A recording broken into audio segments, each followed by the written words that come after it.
Me parece que el tema destacado de la semana es, sin lugar a dudas, lo que fue la aprobación de la reforma previsional. Sinceramente, como todo lo que hace este gobierno es escaso y malo.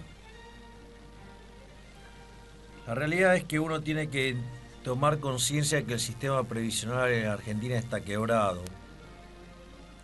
El sistema previsional argentino, en su modalidad de reparto, fue instaurado por Juan Domingo Perón y que era una copia del sistema desarrollado por Bismarck a finales del siglo XIX. Básicamente, lo que hizo Bismarck fue diseñar una estafa, ya que la expectativa de vida de la gente era de 40 años y le proponía jubilarse a los 65 años. Esto es como que hoy a una persona en Argentina le ofrecieran jubilarse a los 115 años, 120 años. Es decir, ustedes en ese caso, digamos, solamente ingresarían fondos y no gastarían nada. Y digamos, no gastarían nada. Imagínense, digamos, los políticos, la fiesta que se hacen cuando se implementaron estos sistemas. O sea, básicamente porque eran una máquina de generar caja y se la gastaban toda, se la afanaban. Y esto no solo lo hizo Perón, sino los que vinieron atrás, que hicieron peronismo sin Perón. Con lo cual el sistema verdaderamente colapsó y eso fue lo que llevó a que en la década del 90 Argentina avanzara hacia un sistema de capitalización, que obviamente fue hecho con defectos, y uno podría pasarse un lindo rato hablando con de los defectos. De hecho, algunos de los defectos de diseño se le señalaron al gobierno en aquel momento y esas críticas no fueron tomadas. Digo, en el caso argentino no se ha copiado el sistema chileno tal cual fue diseñado del otro lado de la cordillera y con un éxito tan rotundo. Más allá de eso, y que además las AFJP estaban obligadas a invertir el 50% de su cartera en títulos públicos del gobierno nacional, que es un efecto colateral de el mal diseño de inicio, cosa que en el caso chileno se hizo de otra manera.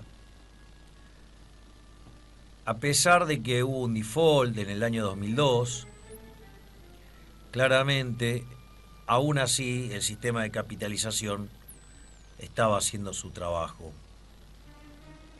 Y lo interesante de todo esto es que cuando se generó una caja importante, obviamente, el señor Néstor Kirchner, con su nivel de voracidad descomunal por hacerse de los fondos públicos, lo llevó a toda una campaña de desprestigio sobre las AFJP para tratar de volver al sistema de reparto y obviamente echar mano a toda esa plata. Entonces, el primer intento lo quiso hacer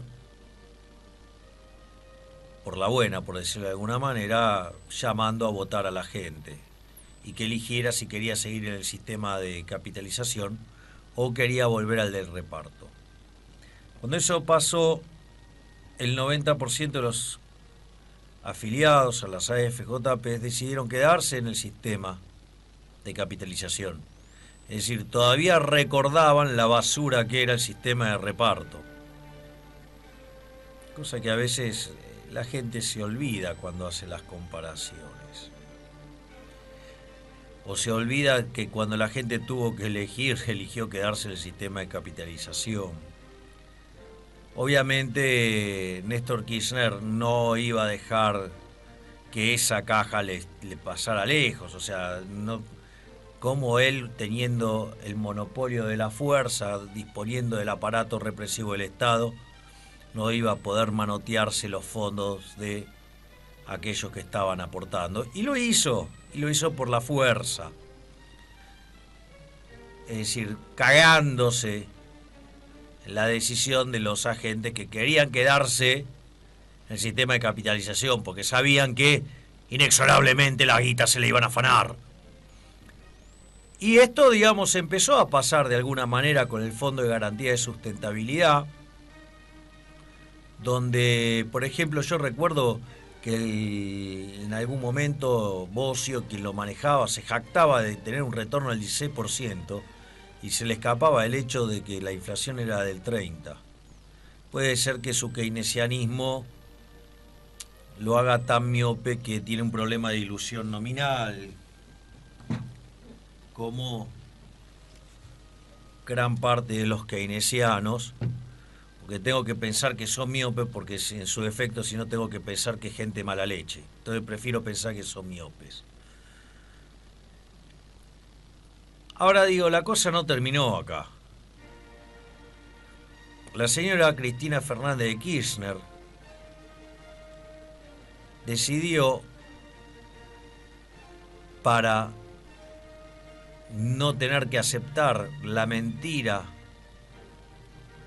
de los índices de precios, crear una fórmula para que las jubilaciones se ajustaran y claramente no perdieran contra la inflación verdadera. Claro, lo que pasa que, como todo lo que hizo ese gobierno, lo hizo mal, y la fórmula terminó siendo algo demencial, porque si ustedes van a estar sacando los fondos desde la generación de ingresos de los argentinos, las jubilaciones se deberían mover entonces en línea con el PBI per cápita. Y es interesante porque el PBI per cápita en Argentina está en el mismo nivel que el del 2008, y sin embargo las jubilaciones aumentaron 24% en términos reales, lo cual muestra que la fórmula, la verdad es que decir que es disparatada es un eufemismo, porque en realidad es una pelotudez del tamaño de una casa. Por otra parte, otra de las irresponsabilidades de la bipolar de Tolosa fue duplicar la cantidad de jubilados, jubilando gente sin aporte. Con lo cual, además, destruyó la relación entre aportantes y trabajadores pasivos. Con lo cual, digamos, o sea, lo destruyó el sistema, lo destruyó, lo llevó a la quiebra. Por eso hoy el sistema genera un déficit de 3 puntos del PBI y creciente en el tiempo. Y que de hecho estas dos medidas que acabo de señalar equivalen a 6 puntos del PBI hoy. Con lo cual esto significaría que, de no ser por las estupideces que hizo Cristina Fernández de Kirchner, digo, el sistema estaría en una situación superavitaria. Con lo cual esto significa que la reforma es necesaria. Es decir, el gobierno dice bien cuando señala que el sistema está quebrado y tiene que ser reformado. Bien, entonces, bueno, parece que el gobierno tomó nota de algo y veamos, digamos, o sea, esto, digamos, lo señaló Macri, muy bien, entonces, ok. Pero pasa lo mismo de siempre. Macri da un diagnóstico correcto, señala la política en la dirección correcta y después viene Marcos Peña y hace cagadas, como siempre.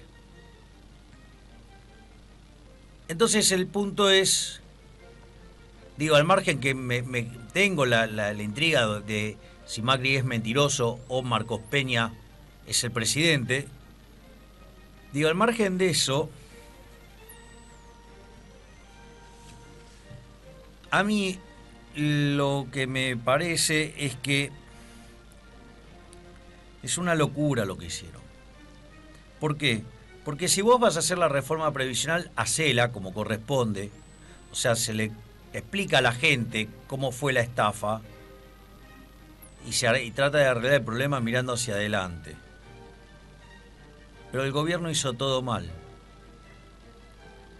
En principio, esto lo ligó con la reforma impositiva, donde los gobernadores bajan impuestos por el equivalente a 20.000 millones de pesos, que los compensa la nación, y además el primer año le da 40.000 millones de pesos a Vidal y el segundo año le da 60.000 millones de pesos a Vidal. ¿Cómo era Macri que todos tenían que poner un poquito? Porque acá, digamos, los gobernadores no pusieron nada, la nación no puso nada, Vidal se llevó 40.000 millones y le rompieron el culo a los jubilados. Aparte, digo, muy interesante este concepto de Vidal, que ella es tan comprometida socialmente, la Evita amarilla, ella es tan socialista, ¿sí? Ahora sucede que para, digamos, consolidar su proyecto político le importa un rábano romperle el culo a los jubilados. Interesante, digamos, ¿no? Digamos, porque uno la ve tan comprometida socialmente, ¿no? Parece que, digamos, si es para darle plata a ella, no, no importa joderle la vida a la gente. Es como cuando dice que, no, todo lo que está ahorrando. Y bueno, si estás ahorrando, devolvernos la plata. Ah, no, devolvernos no. Es para gastar ella. O sea, parece que nunca van a entender que no hay nada mejor que la plata la gaste el que la ganó. No, digo, porque yo, digamos, a ver, ¿qué es un esclavo? Un esclavo es alguien que genera la plata y la gasta otro, ¿no? Entonces, digo, bueno, quizás a María Eugenia Vidal le agrade un sistema en el cual nosotros seamos sus esclavos, ¿no? Digo, parece, porque a Marcos Peña lo mismo, ya que, digamos, no son muy afectos a devolverle la plata a la gente. Eso sí, digamos, ellos pueden gastar nuestra plata en nosotros mejor que nosotros mismos, porque claro, parece que nosotros para gastar somos unos pelotudos, ellos son geniales. Y en realidad el problema era que los otros eran chorros, pero que ellos lo van a poder hacer bien. Ay, cuánta pena. Les recomiendo leer Las 4 formas de gastar de Milton Friedman. Ustedes solamente van a gastar bien su dinero si gastan el propio, porque conocen cuáles son los costos y los beneficios. Si gastan la plata de ustedes en otros, van a minimizar el costo, y si gastan la de otros en ustedes, van a despilfarrar, como la chica de Claudia, esta de la propaganda de Quiero. Ahora, lo peor que pueden hacer es gastar la plata de otro en otros, es decir, el mal llamado estado del bienestar, porque deberían llamarlo estado de malestar. ¿Entiende, Marcos Peña? ¿Entiende, señora Vidal? No me interesa que gasten bien esa plata. Jamás la van a gastar bien, porque jamás la van a gastar en lo que yo quiero. Y los impuestos son un robo. El hecho que esté firmado el papelito ese por un conjunto de forajidos me lo paso por el orto. ¿Sí? ¿O acaso, Dios, si viene un vecino y te dice, dame el 50% de tus ingresos, porque está firmado en un papel por él, no lo vas a sacar a patada en el culo? Y si viene con un matón, te vas a dar cuenta que es un robo. Y es más, el ladrón es ética y moralmente superior al político, porque por lo menos da la cara, expone el cuerpo, corre el riesgo de ir preso. El político no, firma el papel y ya está. Y además, encima, el ladrón es aleatorio, el político es estacionario, te roba siempre. O sea, no hay peor ladrón que el político. Entonces, si no entienden que eso es un robo, pero claro, es verdad. El señor Marcos Peña y la señora María Eugenia Vidal nunca en su vida trabajaron en el sector privado. Fueron parásitos del sector público toda su vida. Claro, se me había pasado por alto, digamos, ese pequeño detalle que siempre, claro, por eso son tan socialistas y por eso creen en el Estado, porque claro, toda su vida fueron parásitos. Entonces, claro, digamos, eso probablemente, como nunca vivieron de servir al prójimo con un bien de mejor calidad, a un mejor precio, no saben lo que es. Y por eso, digamos, la señora Vidal tiene el tupé de increpar a los empresarios en idea, diciéndole arriesguen. ¿Y vos qué sabés de lo que es arriesgar, Vidal? ¿Por qué no haces que los impuestos sean opcionales? A ver si te la bancás. Sos tan gallita teniendo el poder de tu lado. Arriesga vos, Vidal, dale. Hacelos opcionales a ver cómo te va. Que dejen de ser impuestos, que sean contribuciones voluntarias, a ver cómo te va. Te voy a contar algo. Ustedes que se masturban todo el tiempo mirando la presión fiscal de los nórdicos, nunca de la calidad de los servicios que tienen, ¿no? O de los regímenes vinculados a que hacen que el sistema los tenga entre los países más libres del mundo. Esa parte, digo, siempre a ustedes se les pasa por alto. Te cuento algo. En Noruega ganaron los liberales y propusieron una reforma tributaria para bajar 5 puntos la presión fiscal. Obviamente, como era de esperar, los socialistas pusieron el grito en el cielo, es decir, los zurdos de mierda salieron con el argumento, pero acá la gente paga contenta los impuestos. Y que cómo iban a hacer eso, ¿viste? Interesante porque viste que acá hay algunos pelotudos repitiendo, la gente tiene que ir a pagar impuestos contenta y la esas alegría cosas. de pagar. La alegría de pagar los impuestos. Entonces, ¿sabes qué? Lo que hicieron en Noruega fue muy bueno, fue interesante. Cada una de las personas se creó una cuenta para que cada una de las personas que consideraban que pagaban pocos impuestos pagaran los impuestos que ellos creerían que se estaban pagando de menos. O sea, claro, Voluntarizaron el impuesto. exactamente, los convirtieron en voluntarios, por lo menos ese diferencial. Y le cuento algo, señora Vidal, para que sepa qué quiere decir arriesgar, a ver si tiene tantas pelotas como quieren mostrar públicamente. Digo, porque destituir policías, perseguir a la policía y esa cosa, y después refugiarse en un fuerte, no es de muchas pelotas. Pero bueno, la gente, digamos, se compra algunos relatos, ¿no? Y es muy interesante esto, porque ¿sabés cuánto juntaron, Lacha? ¿Cuánto? 1.000 euros. Zurdos, la recontra tienen adentro. Estaban contentos de pagar impuestos. Manifestaron su alegría con 1.000 euros. Con 1.000 euros. Así que, bueno, eso, con lo cual, ¿qué es? Entonces, el gobierno hace una reforma de Morondanga, una porquería, incompleta, y encima los fondos, en lugar de usarlos para capitalizar el sistema, para que de acá al futuro las jubilaciones vayan mejorando, no, la usan para financiar el proyecto político de Vidal.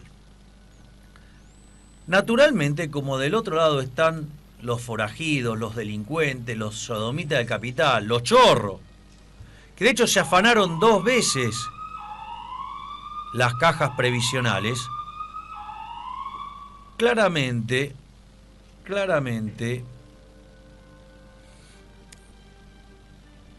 ¿qué es lo que pasa? Cuando Marcos Peña los quiere mexicanear, o sea, podrán ser chorros, pero no son boludos. Entonces, ¿qué pasó? Dijeron, escúchame, bajo esta lógica, no se van a quedar 2 años afuera del poder.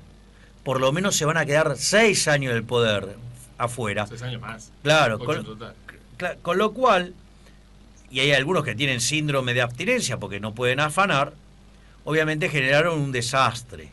Pero el desastre lo generó Marcos Peña, donde en lugar de usar la reforma previsional para capitalizar el sistema, la trató de usar para hundir a los forajidos.